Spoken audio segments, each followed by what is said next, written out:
So today I'm going to talk to you a little bit about some of the DAWs, digital audio workstations that are used in VoiceOver. Some of them have different advantages and disadvantages. They're all usable. There's no wrong answer when it comes to DAWs. It's only about what is right for your budget and your purposes and your training, because some of them are easier to use than others.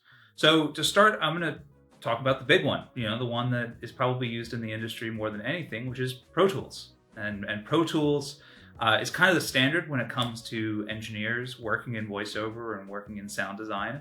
It's a fantastically detailed DAW. You can do a lot with it. You can add a lot of plugins. You can really manipulate its sounds in a lot of ways. Now, maybe one of the disadvantages to it is that if you don't know what you're doing, it seems endlessly daunting and complicated. But if you can get the training to use it and get someone to show you how to use some of the hotkeys and get really comfortable with it, it's very fast, it's very usable, it's very cross-compatible.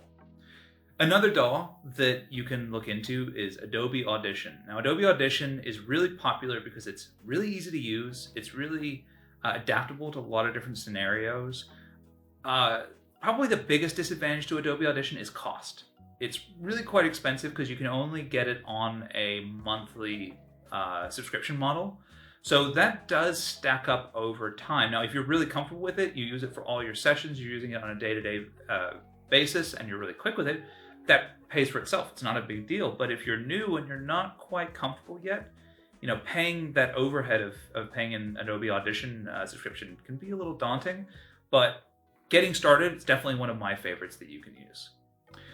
So another DAW that you can look into is an increasingly popular DAW called Reaper. And Reaper is really, really popular for one, because of its cost. It's very entry-level friendly and you get a lot of functionality for that cost. The other thing a lot of people like about it is it does pretty much everything you need to do that Pro Tools and Adobe Audition does, but it's a fraction of the cost. Maybe one of the drawbacks to it is it's a little bit more new, it's a little bit less supported than other DAWs, but more and more you talk to people in industry who are doing sessions all the time. Reaper is the DAW that they're starting to use more and more, and definitely one I would recommend people start with, because once you're comfortable with it, you have no incentive to switch to anything else because it does everything you need it to do. Another DAW that people do use, which is another kind of one-off perpetual license, just like Reaper, just like Pro Tools can be, is Studio One Live, which is made by PreSonus. And it's a really good DAW. I know a lot of people use it in music and voiceover. You can use plugins with it. It's really, really effective. It's quite cost effective as well.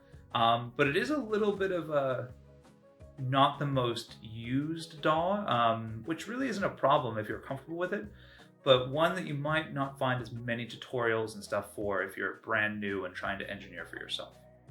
I guess I'll end this by talking maybe about the two kind of free DAWs that you can use, and both are fine. We've used them in the past for different sessions. Audacity and GarageBand. So Audacity is actually something we used to teach at the school because it was free. And it does everything you need to do for voiceover. At the end of the day, as much as you can say, oh, it's Audacity, it's free, it looks a little clunky, at the end of the day, it does everything you need to do. So, it's fine for a starter DAW.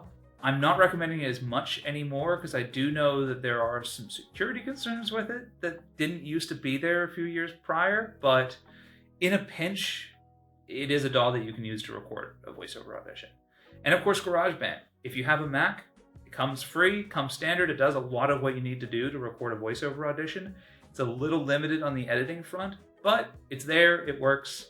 At the end of the day, it doesn't actually matter what DAW you use, only that you are comfortable using it. So manipulate sound, export audio, edit clips, whatever you need to do to get your auditions off in a timely manner, that's all that matters. Pro Tools, Adobe Audition, Logic, Studio One Live, Reaper, Audacity, GarageBand. If you're comfortable with it and you're quick with it, that's all that matters at the end of the day.